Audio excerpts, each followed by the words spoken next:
Bonsoir à tous. Il y a 24 heures, dans cette même émission, nous recevions un représentant de la majorité présidentielle au pouvoir en République démocratique du Congo. Ce soir, c'est le tour d'un représentant d'un parti d'opposition. Notre invité vient du MLC, le Mouvement de Libération du Congo, le parti de Jean-Pierre Bemba. Bernard Koulé, bonsoir. Bonsoir, M. Ahmed. Merci d'avoir accepté notre invitation. Bienvenue surtout dans l'entretien du jour.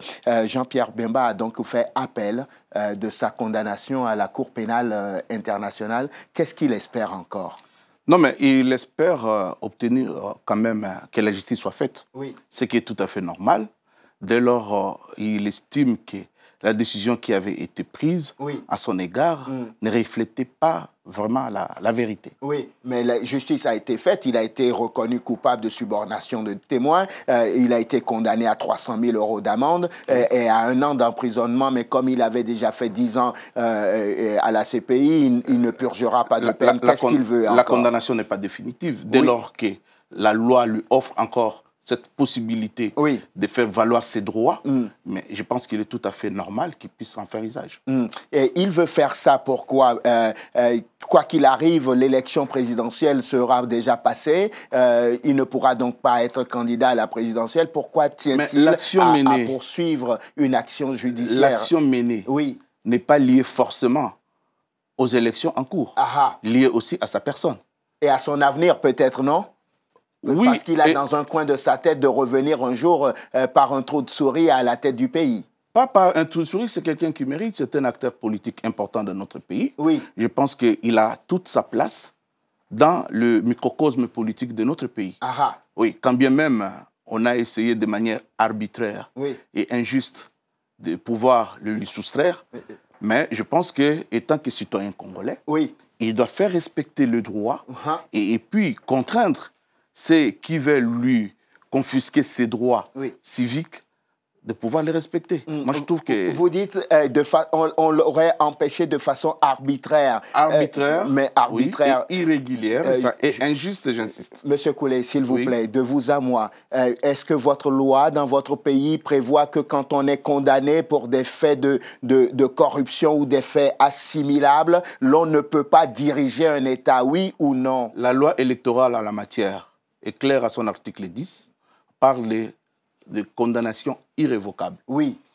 Or, dans l'affaire en cours et pendant devant la CPI, il n'y a pas eu une condamnation irrévocable. La preuve, après son invalidation, la justice vient à peine de se prononcer. Cela veut dire la Cour constitutionnelle est allée un peu beaucoup plus vite en besoin.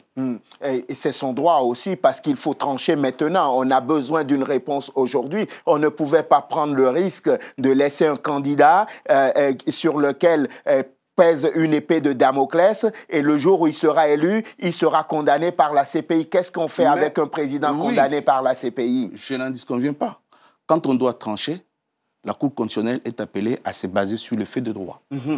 Le droit à la matière, le motif pour lequel on a procédé à l'invalidation de sa candidature, on parle de quoi? De la subornation des témoins.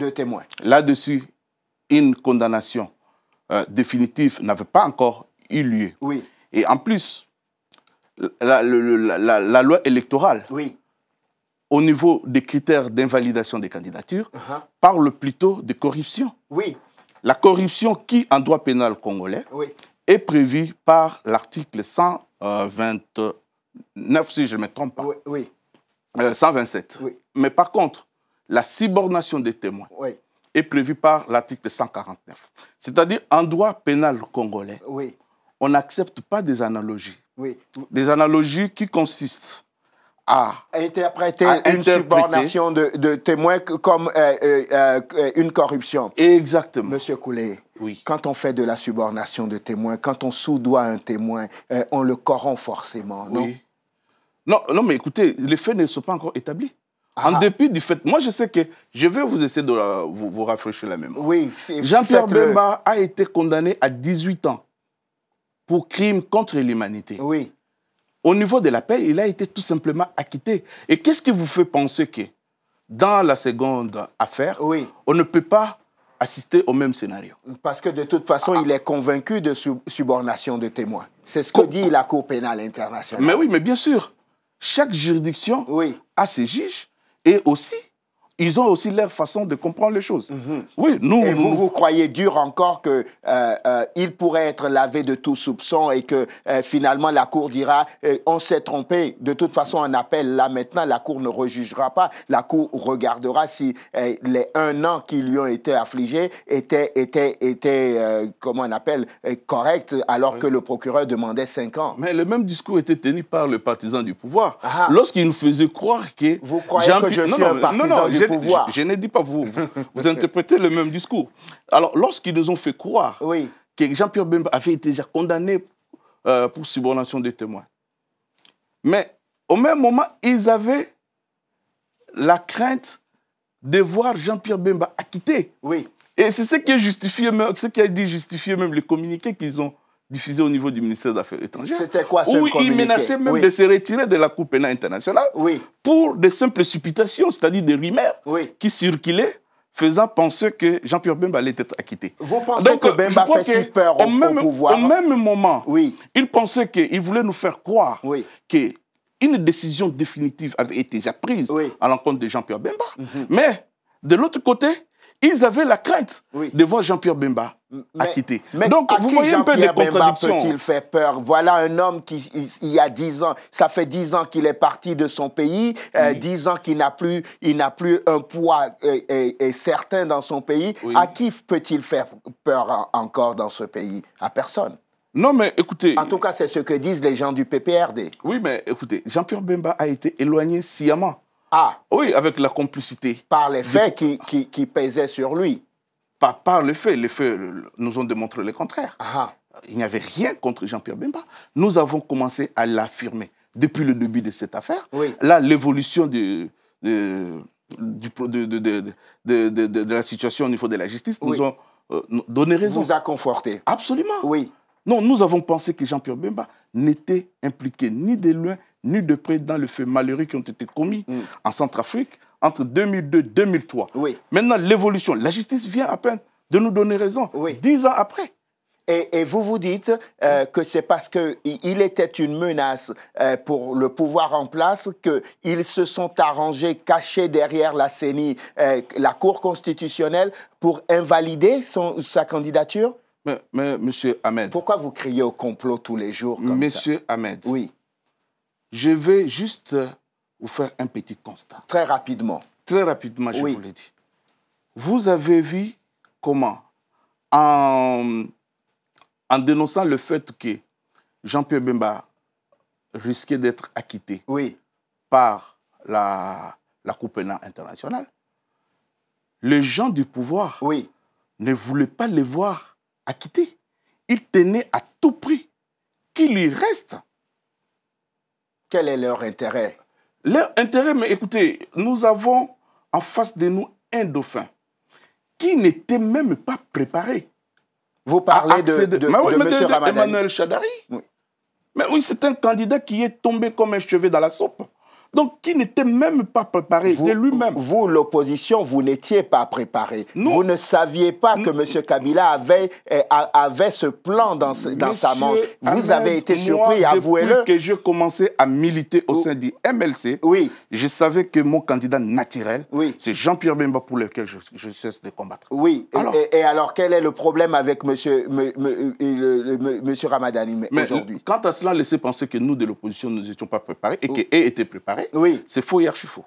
Pourquoi? Vous croyez qu'ils se sont réveillés, ils ont joué à feuille ciseaux et ils ont choisi le candidat du PPRD comme ça? Je mettrai mon doigt à couper pour vous dire que c'est un candidat qui ne réunit pas un consensus au sein même de la majorité. Aucun candidat. C'est pareil, vous avez des poutres aussi dans vos yeux. C'est pareil dans l'opposition. Aucun candidat de l'opposition ne réunit complètement autour de lui les voix ou le consensus. On est d'accord.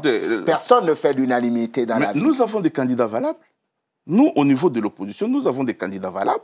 Nous allons nous prononcer le moment venu sur une candidature commune. Ça, soyez-en rassurés. Ah, c'est vrai que l'opposition va réussir à dégager un candidat? Ah oui. Et par quelle magie? Je vais vous mettre dans certaines confidentialités. Oui, allez-y. Je peux vous affirmer qu'autour de nous, il y a déjà un consensus qui s'est déjà dégagé. Autour de nous attendons le moment venu.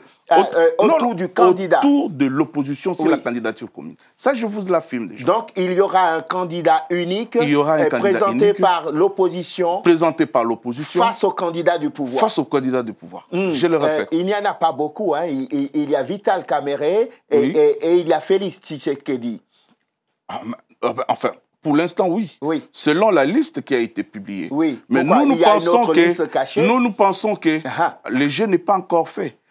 Oui. Vous m'apprenez des choses. Mais oui, bien sûr.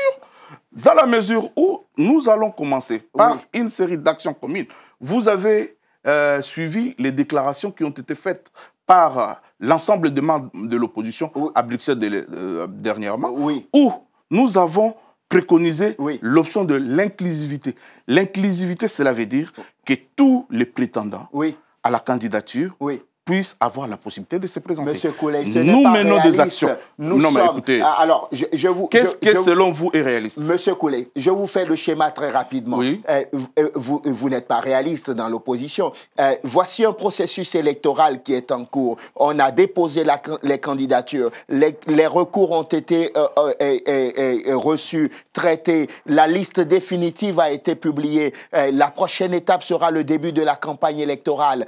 Ne me dites pas que tout ça sera ramassé comme ça et jeté à la poubelle et qu'on viendra nous dire tout ce processus s'arrête et désormais on reprendra le processus. Vous prenez le risque de voir M. Kabila rester encore au pouvoir. Vous le savez ça? Mais ce n'est pas incompatible.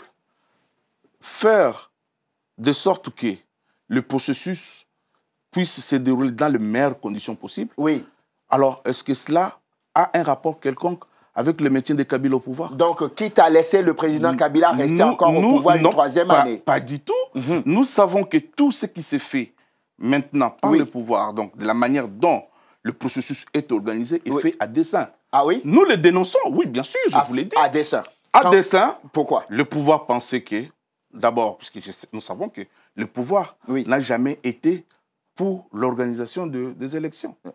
Il veut plutôt, le pouvoir veut organiser... Là, le pouvoir est en train d'organiser les élections. Le pouvoir veut organiser des élections de sa façon, c'est-à-dire en ayant avec lui des candidats taillés sur mesure, des candidats que leurs candidats pourraient battre facilement. Vous dites que le pouvoir essaie de faire en sorte d'avoir en face des adversaires à sa mesure pour pouvoir remporter facilement les élections. Je pense oui. Et c'est choisi donc ses propres adversaires, en excluant Moïse Katumbi, en excluant Jean-Pierre Bemba. En excluant, oui, des candidats aussi importants comme ceux-là que vous venez de citer. Mais vous oubliez de dire qu'ils ont été condamnés par la justice, qu'il leur a été reproché des choses et qui sont pas si ça, c'est une parodie, cela. monsieur. Ah oui, ça c'est une parodie que moi je ne peux pas cautionner. Je ne peux pas accepter. Oui. Non, il n'a jamais été condamné. Oui. Moïse Katumbi, vous savez ce qui s'est passé.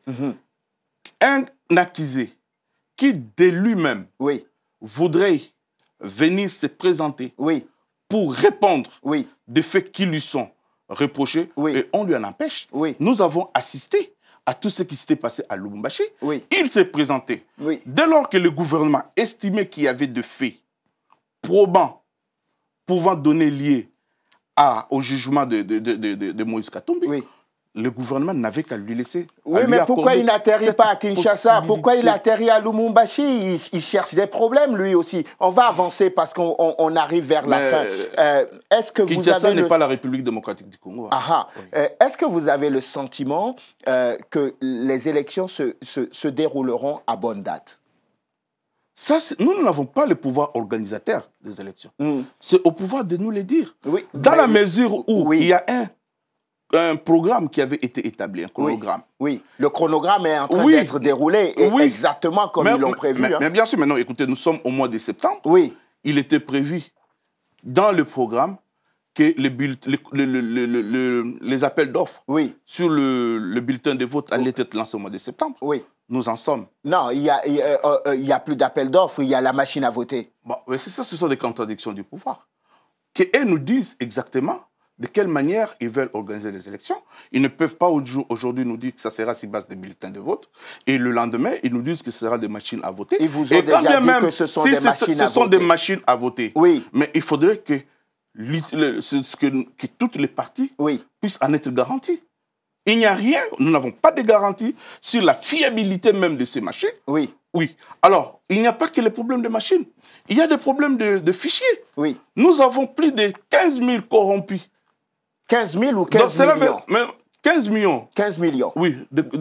Vous avez des preuves des électeurs fictifs. Où est-ce qu'on a trouvé 15 millions d'électeurs fictifs? Monsieur, n'exagérez pas dans l'opposition. Je vais vous faire un calcul simple. Oui, faites-moi le calcul et on va conclure là-dessus. Avant l'adoption du fichier de manière définitive, déjà la CENI avait procédé à élaguer plus de 8 millions d'électeurs fictifs. D'accord. Et nous n'en sommes pas à la fin parce que, dernièrement, lorsque l'OIF est passé auditer le fichier, il s'est avéré qu'il y en avait encore plus de 10 millions. Mais qui vous dit que les 10 millions plus les 8 millions, et c'était tout, sur un ensemble de 40 millions d'électeurs. Donc cela présuppose que plus de la moitié du fichier est corrompu. Nous sommes dans les suppositions là. Non, mais écoutez, ce sont des faits démontrés par des experts. Oui. Les 8 millions, ce sont des experts de la CENI qui les ont évoqués. Oui. Les 10 millions, c'est l'organisation internationale. En dépit du fait que les 8 millions avaient déjà été élagués avant même que les experts de l'OIF n'arrivent. Donc cela veut dire que plus de la moitié du fichier qui tourne autour de 40 millions, déjà nous avons 20 millions qui seraient corrompus. Non, mais écoutez, je vous dis, plus ou moins fictif. Monsieur Koulé, malheureusement, on arrive au terme de notre entretien. On va résumer notre pensée pour que ceux qui nous ont suivis ce soir comprennent de quoi nous avons parlé. À l'heure où vous et moi, nous parlons dans cette émission aujourd'hui, est-ce que oui, l'opposition participera à l'élection présidentielle le 23 décembre? Si oui, à quelles conditions? Est-ce que oui, l'opposition aura un candidat à l'élection présidentielle, un candidat unique issu de ses rangs face au candidat du pouvoir? On conclut là-dessus, s'il vous plaît, une réponse rapide. Monsieur Ahmed, je vous regarde droit dans mes yeux. Regardez-moi droit dans les yeux. Je vous dis, l'opposition ne tombera plus jamais dans le piège du pouvoir qui voudrait nous pousser à boycotter le processus. Nous serons dans le processus. Nous aurons notre candidat que nous, au niveau de l'opposition, nous pensons être le mieux placé pour remporter ces élections. Très bien. Bernard Koulé, merci infiniment. C'est moi, monsieur. Je rappelle que vous êtes vice-président de la section française du MLC en France, évidemment, Mouvement de libération du Congo, le parti de Jean-Pierre Bemba, ex-vice-président de la RDC et qui ne participera pas, en tout cas à l'heure actuelle que nous parlons, ne participera pas à l'élection présidentielle puisque sa candidature a été invalidée par la Commission électorale nationale indépendante et la Cour constitutionnelle de votre pays. Merci à vous de nous avoir suivis. Je vous souhaite de passer une excellente suite de programmes. Évidemment sur Télé-Sud, on se retrouve demain pour un nouveau numéro de l'entretien du jour. D'ici là, portez-vous bien. À très très bientôt.